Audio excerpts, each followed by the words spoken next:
Hello everyone, आप लोग कैसे हैं? होप बहुत ही अच्छे होंगे। आज मैं लेके आई हूँ अम्मा की सेव वाली बेसन की कढ़ी, जो अम्मा सेव डाल के बनाती है और बहुत ही टेस्टी बनाती है और बहुत ही अच्छी लगती है। तो मैं आज उसी की वही हम बनाएंगे और मैं आपको इसका दिखा रही हूँ। ये जो टेक्सचर है कढ़ी के, एकदम सिल्की होता है और इतने सॉफ्ट ये जो सेव होते हैं, मुंह में डालते ही घुल जाते हैं। बहुत ही टेस्टी लगते हैं, चावल से खाओ या रोटी से, बहुत ही टेस्टी लगते हैं। तो चलिए हम शुरू करते हैं इसको बनाना।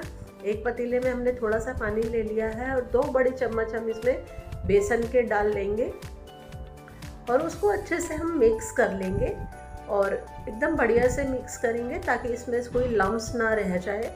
अच्छे से इसको हम मिक्स कर लेंगे इस तरीके से, या किसी स्पून या कलछी की सहायता से भी कर सकते हैं। अब इसमें हम 1 चम्मच में नमक डाल रही हूँ, आधी छोटी चम्मच हम लाल मिर्ची पाउडर डाल रही हूँ और आधी छोटी चम्मच में इसमें हल्दी पाउडर डाल रही हूँ और इसे भी हम अच्छे से मिक्स कर देंगे, एकदम बढ़िया से मिक्स कर देंगे। और ताकि जो मिक्सचर है उसमें कहीं मिर्चें और हल्दी जो है खड़ी हुई लम्स ना दिखाई दे, इसको अच्छे से मिक्स कर देंगे। और इसके अंदर हम 1.5 लीटर के करीब पानी डालेंगे। पानी डालने के बाद इसको भी हम अच्छे से थोड़ा सा अच्छे से मिक्स कर देंगे ताकि बेसन जो है पानी के साथ अच्छे से मिक्स हो जाए। फिर इसके बाद एक बाउल लेंगे, बाउल में भी हमें 2 बड़े चम्मच ही बेसन लेने हैं। उसको इससे हम अपने सेव बनाएंगे और इसके अंदर आधी छोटी चम्मच नमक डालेंगे और आधी छोटी चम्मच हल्दी पाउडर और आधी छोटी चम्मच हम इसमें मिर्च पाउडर डालेंगे और इसे और थोड़ी सी हम क्रश करके इसमें अजवाइन डाल देंगे 1 छोटी चम्मच और आधी छोटी चम्मच हम इसमें अमचूर डाल देंगे, आधी से भी थोड़ा सा कम। और इसे अच्छे से मिक्स कर देंगे। मसाला और बेसन जो है अच्छे से मिक्स हो जाए, इस तरह से मिक्स कर देना है बढ़िया से। और इसमें इतना पानी डालना है कि ये जो पेस्ट बने एकदम स्मूथ बने, इतना ज़्यादा गाढ़ा भी ना हो, इतना पतला भी ना हो, और वो उसकी कंसिस्टेंसी ऐसी होनी चाहिए कि हम उसे हाथ से उठा सकें सेव बनाने के लिए। इसलिए बहुत ज़्यादा पतला भी नहीं करना है, बिल्कुल थोड़ा सा पानी लगेगा, ज़्यादा नहीं लगेगा इसमें। और ये हमने खटाई ली है, आप इसके बदले आप इमली ले सकते हैं। इमली को थोड़ा सा 1 मुट्ठी इमली लेके आप उसे भिगा दीजिए और फिर इसका जो रस है ले लीजिए। खटाई है, यूपी वाले जो है वो जानते हैं ये खटाई होती है। और 10 लहसुन की कलियाँ ली है मैंने, उसे कूट लिया है और ये अच्छे से कूट लिया है इसको। और मैंने 3 मीडियम साइज़ के प्याज लिए हैं जो इसे मैंने काट लिया है। कढ़ाई को हम मीडियम फ्लेम पे चढ़ा लेंगे और इसमें 3 चम्मच हम सरसों के तेल डाल लेंगे और इसे गर्म होने देंगे। और तेल जैसे ही गर्म हो जाएगा, और देखिए तेल गर्म हो गया है, इसके अंदर हमने 1 छोटी चम्मच मेथी दाना डाल लेना है और इसको अच्छे से लाल करना है ताकि वो बाद में कड़वापन ना आए। और थोड़ी सी हींग डाल लेना है और इसमें 6-7 हम कड़ी पत्ता डाल लेंगे इसमें और 2 साबुत लाल मिर्चें डाल लेंगे और इसे अच्छे से थोड़ा चला देते हैं ताकि जो मिर्चें हैं हमारा अच्छे से लाल हो जाए इसके अंदर और तेल चला जाए। और इसी के साथ हम मीडियम साइज़ के जो 3 प्याज हमने काटे हुए थे वो भी डाल देंगे और इसे हम ब्राउन करेंगे। थोड़ा सा 5-6 मिनट लग जाएगा, लेकिन इसे अच्छे से ब्राउन करना है और इसे हम ब्राउन होने देते हैं और इसे थोड़ा सा अच्छे से चला देते हैं और तेल में अच्छे से जब ये पकेगा और ब्राउन हो जाएगा। देखिए जो प्याज जो है ब्राउन हो चुका है। हम इसमें जो हमने लहसुन की कलियां कूट के रखी थी वो डाल लेते हैं और उसे भी थोड़ा सा चला देते हैं। 2 मिनट में अच्छे से ये ब्राउन हो जाएगा, ज़्यादा टाइम नहीं लगेगा।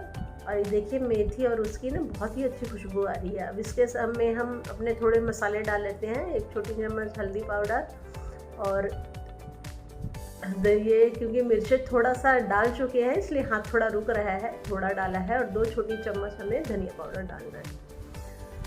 मिर्चें हम पहले भी डाल चुके हैं इसलिए इसको थोड़ा सा कम डालना है। थोड़ा सा पानी डाल देंगे और इस मसाले को अच्छे से बॉईल होने देंगे। इसी पानी में मसाला जो है बहुत अच्छे से बॉईल हो जाए। इसको उस तरह से बहुत ज़्यादा तेल छोड़ने तक नहीं पकाना है, बस अच्छे से बॉईल कर लेना है इस मसाले को। अब पानी जो है बहुत अच्छे से बॉईल हो गया है मसाले वाला। अब हम इसके अंदर जो खटाई हमने भिगा के रखी थी वो खटाई डाल लेंगे।